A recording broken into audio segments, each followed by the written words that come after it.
cuestión de meses, años cortos, pasar de la robótica al Internet de las cosas, a la inteligencia artificial y ahora de la robótica social. Que de verdad como que a uno le cuesta trabajo ir haciendo tan rápido todos esos, adaptarse a todas esas cosas. Y a veces uno se pone a pensar que si no es más conveniente olvidarnos de una generación y trabajar en la generación que estamos teniendo en la escuela, que estamos formando ahora. Sí, amigo, perdón. Sería bueno en ese contexto decirle que ella viene aquí a presentar una especie de currículum de inteligencia artificial que se va a implementar, su blog va a participar con la Organización de Estados Americano en un programa de enseñanza de inteligencia artificial a niños y en secundaria, primaria. Y Funglode ya se involucró a través de un acuerdo. ¿Tú le puedes preguntar en ese contexto? Sí, correcto. Ese aporte de... So he was mentioning that in just like maybe a couple of months or less than a year, right? We have come from robotics to the Internet of Things to basically artificial intelligence, and then we're talking about social artificial intelligence, right? Or social robotics. So he is asking of how for some generation it's going to be hard just to get on top of it, or or understand all of this. And if we should probably forget about that generation and only focus on the kids, right? On this new generation that is growing up and using these kind of technologies, and it's going to be more familiar to them to understand them than to an old generation that basically has all this information bumped at them, but they don't quite understand what's going on and how it works, right? Yeah. So a lot of what I'm doing here is really about building what we call AI literacy, right? So people of all generations are touching and using devices, mobile apps, internet. I mean, AI is in everything, right? So how do you create a society that is, AI literate enough to understand what it means to be kind of a digital citizen, right? We talk about voting and how you want to see these technologies employed in society. I think it is important for everyone to have a voice in that, but it doesn't mean you have to get a degree. I think there's a certain level of broad AI literacy, like broad digital literacy, that I think is important at this point because we see the effect of AI in social media, both positive and also really negative, right? I think people at least need to be aware and knowledgeable enough about these opportunities and these issues that they can have an informed voice as a citizen. I think all people need that. I think for children especially, because they're going to shape our future. And for them, it's not only, they're also using mobile apps and social media and are being, users of these technologies. We want them to be able to be conscientious and responsible in how they use them. We want them to understand there's pluses and minuses of this technology, and they need to be able to appreciate the good and the bad.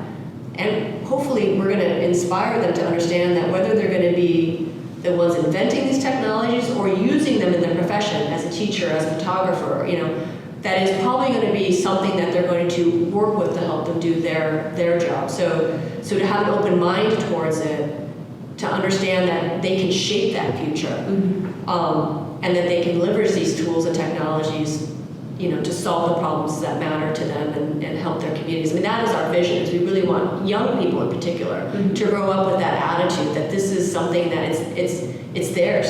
It's theirs that they can understand, and it's theirs that they can use, and it's a powerful technology, but that's all it is. It's a powerful technology that they absolutely can harness to solve the problems that they feel are important. So we want that, especially for the young people coming up, because this is the future they're going into, and we want them to be future-proof. We talk about future jobs and so forth. So I think it's particularly important for young people, but I do think it's important for everyone to have at least a sufficient amount of a kind of AI literacy to be an informed citizen.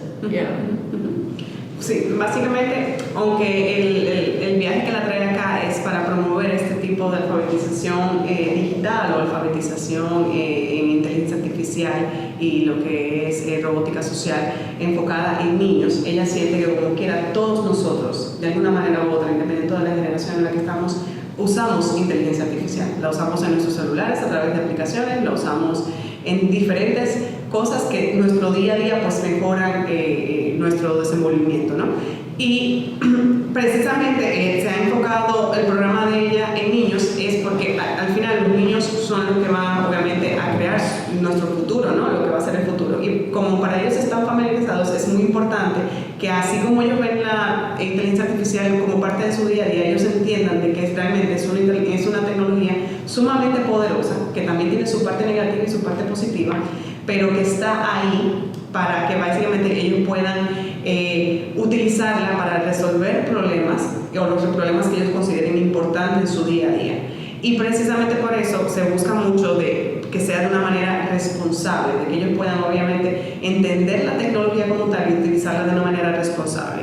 Y en el caso pues general, lo que se pretende es básicamente que toda generación pues sea alfabetizada en inteligencia artificial, pero que también la sepan usar de una manera responsable y la entiendan para convertirse en lo que ella llama básicamente, you say it's global, what is it? Citizens, the terms that you use? Like digital exacto, ciudadanos digitales, ¿no? Yeah. Sí. Entonces, en el programa de que hacía referencia de la currícula para inteligencia artificial, si bien es cierto puede estar dirigido a los estudiantes, quienes guían y conducen son profesores. En América Latina, por lo menos, y en República Dominicana muy marcadamente, nosotros tenemos una plantilla de profesores análoga totalmente. ¿Cómo implementar currícula para que los alumnos aprendan, comprendan el uso de la inteligencia artificial con una plantilla de profesores análogos que todavía usan el abaco? So basically, he's trying to portray our reality as a country in the Dominican Republic, right? So what you mentioned can probably make more sense in a society like in the US because of your development and because of most of professors' use of this technology and they're very familiar with. But here in the Dominican Republic, most of the professors are not very competent in digital, in the digital use of this this kind of I forgot the word. This kind of technology, right? So how can you make a curriculum for a professor here that is not necessarily, very adept or very knowledgeable of AI and all these kind of technologies? How can you do that? How can you adapt it? So the opportunity, the reason why I'm visiting is because we're helping to bring the Day of AI curriculum to the Dominican Republic, working with Fundable, right? So we already have developed the curriculum. It's completely free. It's short format. Like it's all about digital literacy, digital citizenship, but we have over 10,000 educators of diverse schools in 114 countries who are using the curriculum. So it is accessible. We've designed it to support a range of technological familiarity and readiness. So there are some lessons that you don't need technology at all. There are some that if you have a computer with an internet connection, that's enough. And you have some that are more technically ambitious and they want to do some, block-based coding. We have the whole gamut. And we also have the professional development and all the professional training materials. So these materials exist, they're free. They're translated into Spanish, and with Fogler we're going to translate them into Portuguese. So this is a resource that interested teachers can already explore and use, but it's like 4 hours. It's a short format curriculum, so they can try it and see if is this something that they feel is of value to their students. It's not a heavy training burden for teachers. So I think that's where you start, and then I think you potentially grow from there. But the materials do exist, and we're getting a lot of positive feedback from exactly these schools that are under-resourced, underrepresented, all over the world. So So there's a starting point.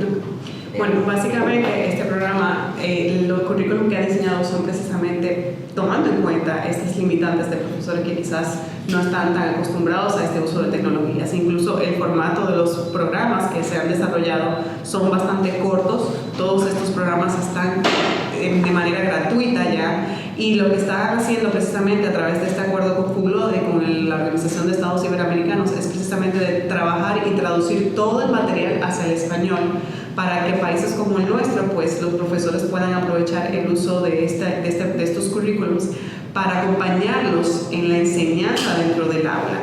Y precisamente incluso se toman en cuenta a esos profesores que quizás pues tienen ciertas limitantes en lo que es el conocimiento tecnológico de este tipo de tecnologías, y precisamente también tienen programas para acompañarlos en ese proceso. Incluso muchos son cortos, de unas 4 horas como mucho, y que se pueden utilizar en colegios que tengan simplemente una computadora con acceso a internet, incluso hasta escuelas que no tengan básicamente este tipo de tecnologías o estén muy avanzadas, y también que tengan limitantes incluso en cuanto a la representación de sus profesores, ¿no? Del nivel en el que están. So we've designed it with accessibility in mind. You know, that there's diverse schools all over the world. We want every teacher to feel there's something there that they feel they can bring to their students and do it effectively.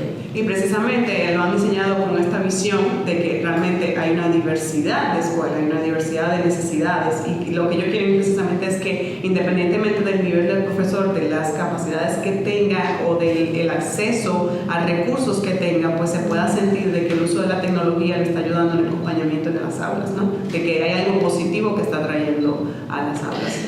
Cuando utilizamos el término robótica social, nos referimos a la utilidad que le damos a una tecnología, a la combinación de varias tecnologías, o a la tecnología, a una tecnología nueva. Okay.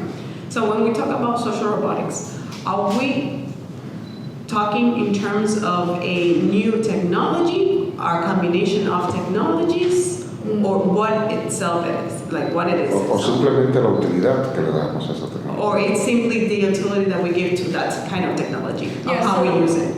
So social robots, I would say it is a particular kind of technology, but also research agenda in artificial intelligence. So like, you know, the algorithms and so forth, all around making machines, which could be physical, it could be also virtual, you know, graphical agents, able to engage with people. So it is both, it's a technology, it's an area of psychology and understanding how people are influenced by and interact with these. So it's multidisciplinary, I guess is what I'm saying. It's a multidisciplinary discipline. So there's the technical engineering part, there's the intervention development, education, health, and then there's the studying and analysis on the psychology side of it. So it's a field that is trying to, again, multidisciplinary field, trying to understand not only how you create this particular kind of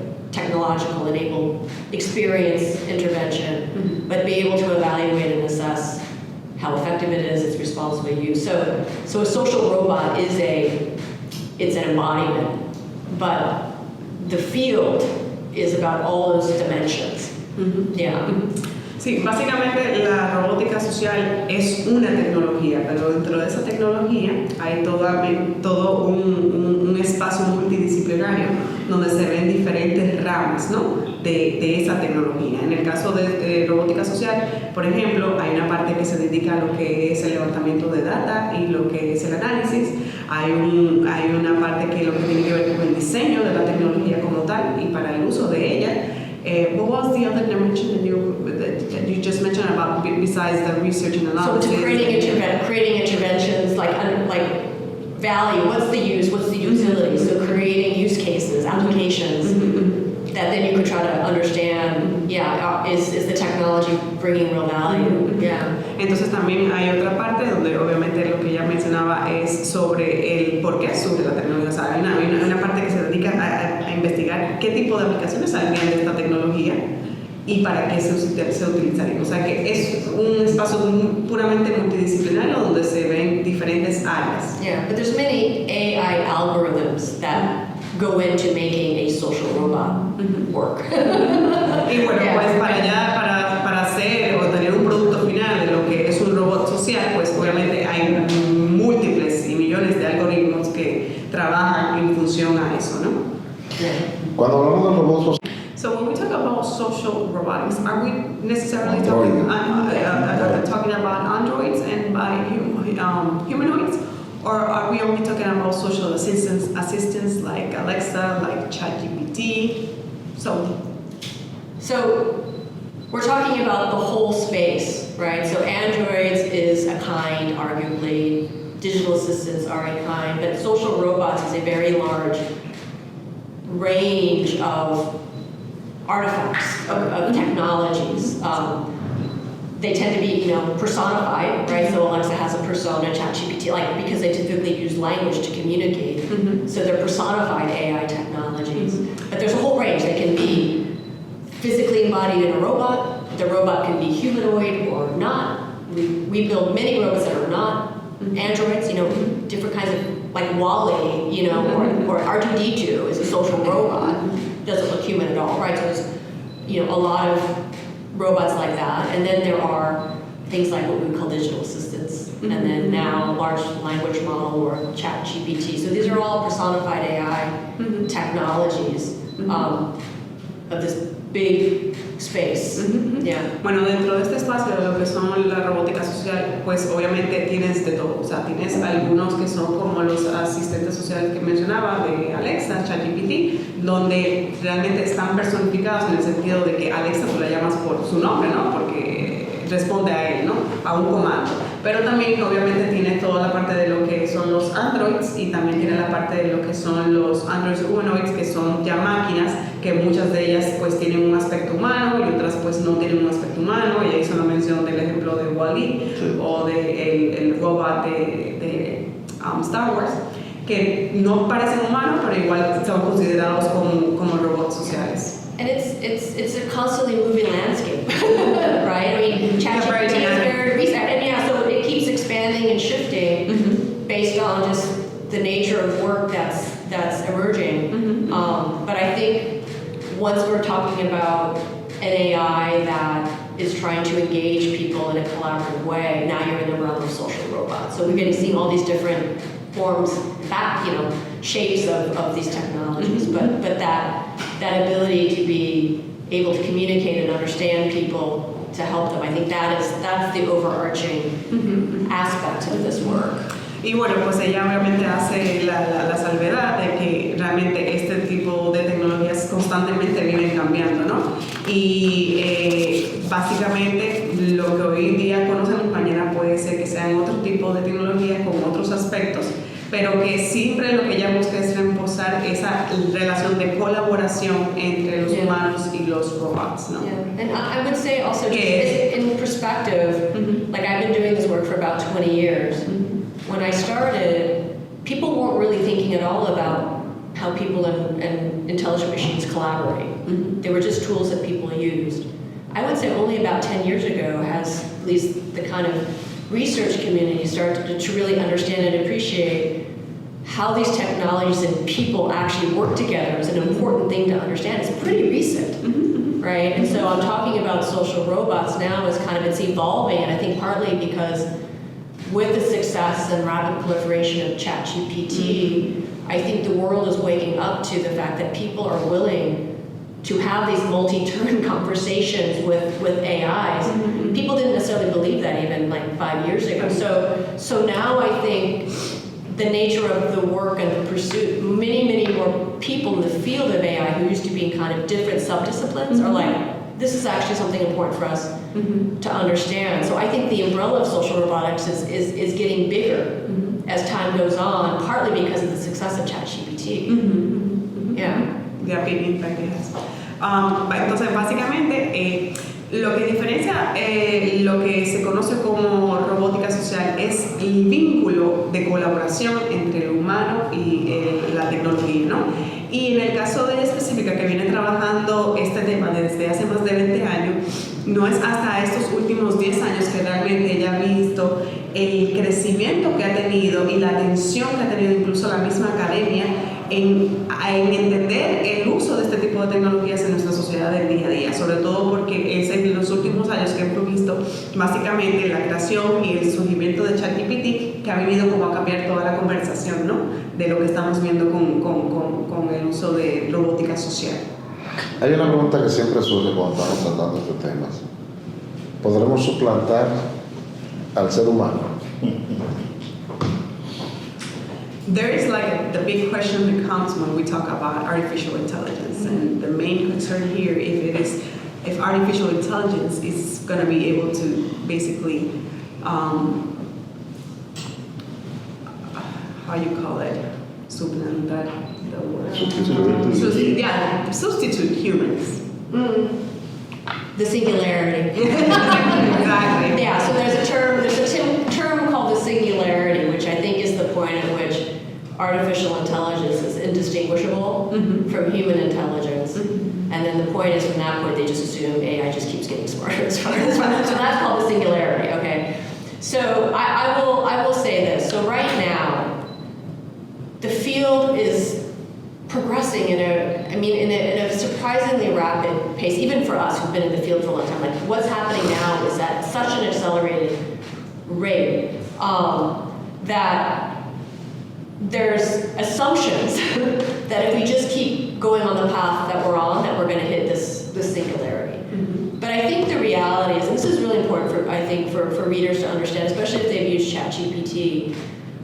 ChatGPT is what's called a language model. It is essentially designed to try to predict the next most likely word when generating an utterance, large language model. It's a language model. It does not understand what it's generating. It's not a reasoning model, it's not a planning model. So it's almost surprising, I have to say, to even the academic community. We're trying to understand how these models can actually be as surprisingly good as they are in doing that, right? So there's a lot of we're able to build it, but we're really still trying to understand why it's able to produce these utterances that seemingly look like they're intelligent, right? They're intelligent, but I'm telling you, it's like, the models do not understand what they are generating. It is a language generation model. We as human beings read it, ascribe meaning, right? We are the ones who are doing that, not the model. Okay, so that's really important to understand. So I do not think just going on the current pace, like we're going to hit the singularity. I think there are many breakthroughs that are still needed to be able to get to in their intelligence. It's very different, and it is limited. So a lot of the provocativeness, I think, of things like ChatGPT is that we as human beings, when we read and ascribe meaning in our experience to it, we think, oh my God, that was brilliant. But the model itself doesn't understand. It doesn't understand that. So anyway, it's important just to appreciate that, because these AIs don't think like people. They're designed very differently. But the fascinating opportunity is, given that, how can people harness this technology, because it can be very useful and it is provocative to help us, again, elevate what we want to do. And so I think that's really important to understand. So I think we're far from the singularity, because I think we still need multiple breakthroughs to get there. I think we don't know how to make it yet, is the point. If I felt we knew everything, we just need to do more of it, then I would start to put projections. I don't think we're there yet. So I think I think the question we really want to focus on now is how to design these technologies to enhance what people do. That to me is the core question. And I think this dialogue and expressing these, this point of view in the media is really important, because there's too much of it's going to replace us, and that's not the right conversation. The conversation is, how does it help us and enhance what we need to do? Because there's a lot of challenging problems we need to solve, and it can be useful, but it's not going to do it for us. We have to do it, but we should be able to harness this technology to do that. So. But could you basically emphasize a little bit on the theory of singularity? So this is a term, but the idea of the singularity is it is the point when artificial intelligence is equivalent to human intelligence. That's called the singularity. Okay. And the assumption then is, well, once it gets there, it's just going to keep getting smarter, and then it's going to be super intelligent. So that's the singularity is that point of equivalence, and then so anyway. when people talk about Yeah. that's what they mean, Yeah, singularity. And I'm just saying, I think we're quite far from that because I think it's going to take still multiple breakthroughs. Okay. And then we don't understand how to do anything like that. But yes, so maybe you can communicate that. But then I think the other one is just understanding what these large language models actually do. Okay. And where the intelligence actually, which I would argue is in the human brain, reading unless it's generating. Ok, entonces, básicamente su pregunta ya hacía mención de que eso tiene que ver mucho con una teoría que habla mucho en los medios y hablan los intelectuales que se llama singularity. Singularity lo que quiere decir es que supuestamente ya estamos muy cerca o estamos al punto ya donde la misma pregunta que usted hace de que la inteligencia humana va a estar al mismo nivel, o sea, la inteligencia, artificial va a estar al mismo nivel de la inteligencia humana o en el caso de su pregunta la va a poder suplantar, ¿no?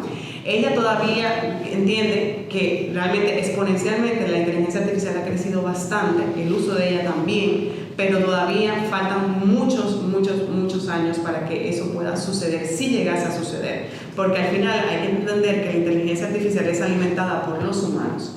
Por ejemplo, en el caso específico del uso de ChatGPT lo que es un modelo de lenguaje, es decir, ChatGPT cuando tú le pides, le dices una indicación de hazme Y hasta la infografía.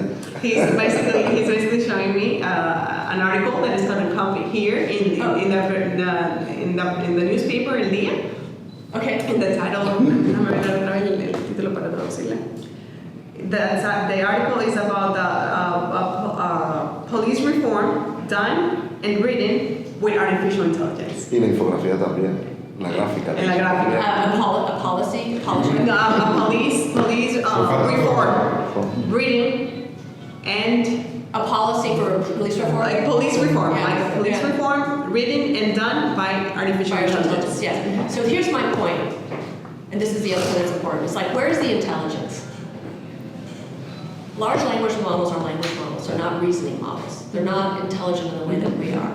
We read what it produces, and this is where the intelligence. This is where the meaning is. This is So when it generates that report, somebody has to actually read it and go, does that make any sense whatsoever? It's like, it can be a helpful tool in getting it started, but fundamentally, people still have to critique it and decide, is this, because there's probably pieces of it that like that, they just made that up, literally just made that up, right? So the intelligence, I would argue, is actually here, but it can help.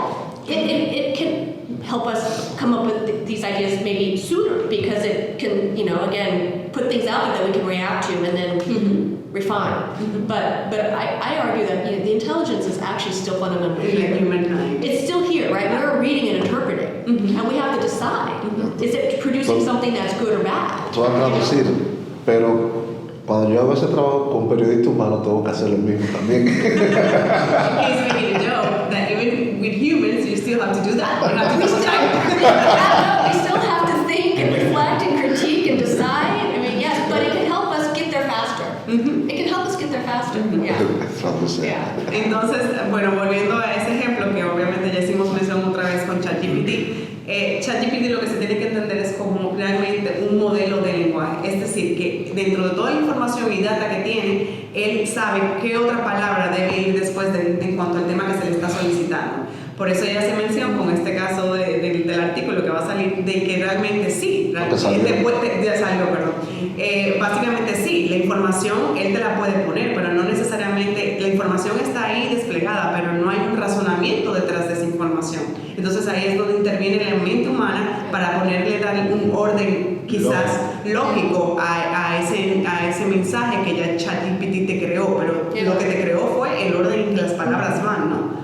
Yeah, and it can just make things that are completely wrong. You really have to read the output with the mind of critiquing it. Yeah, I mean, the human intelligence is very important in working with ChatGPT. Yeah.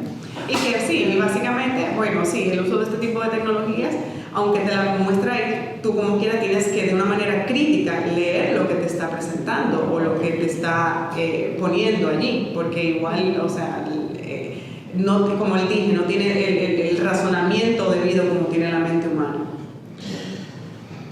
El uso, me quedé todavía con el tema del asistente del maestro, que hablamos ahorita, y bueno, nos metimos en otro tema y dejamos al asistente del maestro. El uso de la robótica social aplicada al aula, a la escuela, como el asistente del maestro, pudiera generar seres humanos más proclives a hacer uso más intensivo, más productivo de todas las tecnologías que se vayan produciendo, las nuevas y las que serán nuevas dentro de poco. So he wants to come back to the topic of the use of social robotics or robots in classrooms and to assist professors. Do you think that this generation of students that are going to be growing up with these kind of technologies or with a robot present in the classroom are going to be more reliable to the use of other future technologies, are going to be able to comprehend it even more, to, like assimilate to their lives even faster? I mean, I think, children are incredible in their ability to learn and adapt and absorb. So a lot of it is just, sure, by being exposed to different kinds of experiences, different kinds of learning experiences, different ways of thinking, it just makes it easier for them to pick up whatever the new thing is coming in the future, whether that's technology or methods or scientific discoveries. I think it all helps expand kind of the concept space that children have to work with.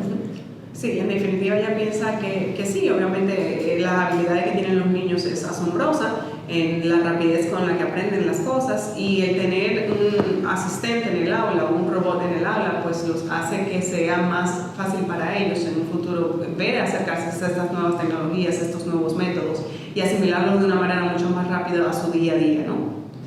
Y se puede aplicar en otra, por ejemplo, yo pudiera tener un jefe de redacción robot. En otras áreas, se puede aplicar en otras áreas. Can you apply your curriculums or social robots to other areas, especially here for the newspaper, like a writing chief? A writing chief. Seguro que no va a pelear. Yeah. Yo quiero hacerle una pregunta. Pero, I mean, we've talked a lot about the education domain, but I mean, we have been applying them to like health, like chronic disease management, weight management. We've applied them to even, I would say, to mental health around like a positive psychology coach to help be more preventative, so to prevent people from becoming depressed. So the robot, again, is an educational intervention. It teaches them positive psychology skills so they can be a bit more emotionally resilient to stress. So we've designed robots that do that as well. So there's many actual applications for social robots. Physical social robots, like on an assembly line, if you want a robot to work shoulder to shoulder with a person and help assemble something, that's a social robot. It's just a manufacturing social robot. You could argue an autonomous vehicle that's having to negotiate pedestrians and other cars, and that's a kind of social robot, right? So again, there's many kinds of social robots and many kinds of applications. But yeah, we've been focusing on the early childhood one because I think it really captures the social emotional aspect. But all of these things Un programa que se ha creado, pero no necesariamente quiere decir de que porque ellos lo repliquen vaya a tener un impacto positivo igual o un buen desenvolvimiento. O sea que con eso hay que tener mucho cuidado, ella menciona. Y en el caso específico de ese programa, el acompañamiento que han hecho en las aulas pues ha sido obviamente desde el kinder hasta high school. Y cuando hablamos del currículum, del que estábamos hablando y de acuerdo con esto, ¿dónde lo han implementado? ¿Pero cuál currículum? El currículum, no, hablábamos del programa de un currículum para ayudar a los estudiantes a tener mejor destreza en el uso de la inteligencia artificial. Que van a firmar los acuerdos, los firmaron, ¿no? Sí, el que se ha traducido ya, que está traducido. O sea, ¿dónde se está utilizando ese currículum? ¿Ahora mismo en el país? Sí. No. En Estados Unidos. Bueno, ella lo acaba de mencionar, lo han utilizado en escuelas en Atlanta. O sea, que el robot, o sea, el asistente va junto con el currículum. He wants to know if where specifically has the robot been accompanying the professor in the classroom? Like, if the examples that you mentioned in Massachusetts and in Atlanta, there's an actual robot working with the professor. In the classroom, yeah, with teachers and students, in both of those, Boston and in Atlanta. So we work with those teachers. We co-design the curriculum, even the robot delivers. So it's tailored to what the teacher wants in her classroom. And yeah, so the teacher and the students and the robot are all there. Sí, básicamente en escuelas, tanto en Atlanta como en Massachusetts, ya hay robots que están acompañando al profesor y que incluso el diseño de ese currículum va muy específico a las necesidades que incluso el profesor demanda de las habilidades del robot como tal. O sea, que son en escuelas y en colegios, o sea, en esas áreas. Los resultados, que me ha preguntado, o sea, ¿cómo ha ido ese proceso? ¿Ha dado resultados? ¿Los niños están adquiriendo conocimiento? Do you have any insight of how has the process been? What experiences students have had with the so we publish scientific papers on the evaluations. So yes, I mean the punchline is we're able to see positive learning outcomes of students who work with the social robot versus no robot and just straight classroom learning. We see a boost with our robot. We compared even our personalized robot versus a fixed curriculum robot. Even the fixed curriculum robot gives a boost to students. This was like a vocabulary pre-post test. And I think it just gets down to the value of additional practice. The robot actually engages in a bunch of different games with kids around vocabulary learning. Some of it are vocabulary games, but some of it is storytelling, dialogic storytelling. So the robot actually asks children questions to kind of help them expand their thinking about the story in the context of their life, which is really important in how you do storytelling with kids. So children are getting multiple ways of stimulating concepts and vocabulary through the robot in conjunction with the classroom learning. But we see a boost. And then interestingly, we've been looking at the closeness of the relationship children rate the robot. And we find a correlation of children who report having a closer relationship with the robot have increased learning gains. So again, we know that with students who have a close relationship to teachers, they tend to have higher learning outcomes. We're starting to see that with the robot work as well. Okay. Bueno, sí, cada uno de esos currículos realmente van acompañados de un proceso de evaluación y de esto se ha escrito bastante, se han hecho papers académicos, o sea, artículos académicos sobre los resultados de esas evaluaciones. Cada una de esas evaluaciones realmente lo que ha arrojado que hay realmente un incremento en el aprendizaje positivo del estudiante una vez se utilizan este tipo de tecnologías o el uso de un robot que acompañe al profesor. Incluso en el caso específico, por ejemplo, para los más pequeños, en lo que es el aprendizaje de palabras, con los juegos que hacen a través de la inteligencia del robot, utilizando inteligencia artificial, han habido pues incrementos en la relación incluso que tiene el estudiante con el profesor y también con la misma tecnología como tal, haciendo un aprendizaje pues mucho más positivo y la experiencia más positiva. Países como República Dominicana, ¿qué necesitan para implementar esto?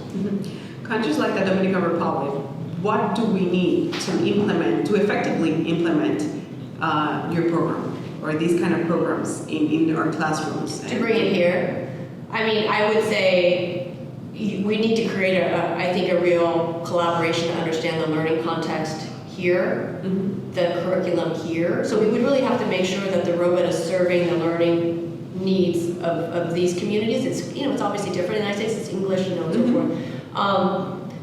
But internet, you need, these are internet-connected robots, so you would need Wi-Fi. But these are technology. I acknowledge that every school is equipped with even those basics, but that's the baseline. And then you need to have teachers and staff who really want to engage. Because it's not like we just throw it in there and it works. Like you actually really do have to engage with the teachers and the staff and even like their IT department, and we support them, but it's a collaboration. It's a real collaboration. We're not a company. We're a research institution, but we're starting to explore collaborations in other countries. So Dubai, we're starting to explore collaboration there. So it's possible. Bueno, básicamente lo primordial es una real colaboración y hizo énfasis en esa palabra, una real colaboración de que todos estén básicamente comprometidos, desde el estudiante hasta el profesor, hasta el mismo centro académico. Y en términos de lo que básicamente serían recursos, simplemente con que se tenga internet, porque obviamente estos robots dependen de tener un buen wifi, una internet que le suministre obviamente su información, ¿no?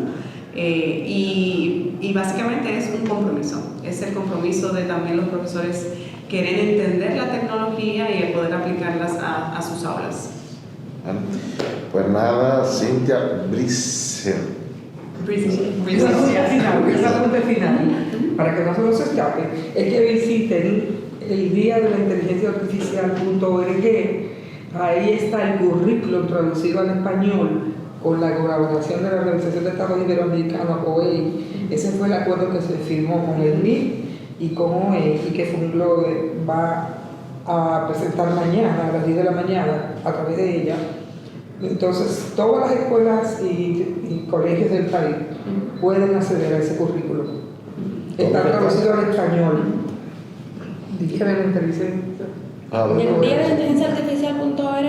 Sí. Bueno, muchísimas gracias, muy interesante, aprendimos mucho hoy. Y en el transcurso ya convencí que no es un robot. So basically, he's very grateful, and every one of them, he's very grateful that you were here, that they learned a lot from you, they were able to understand such an interesting and sometimes, incomprehensible topic. And he was able to confirm that you are definitely not a robot. And I'm not trying to replace you with a robot either. Ella tampoco está tratando de reemplazarlo con un robot. Bueno, fue un placer, muchísimo gusto. Una introducción.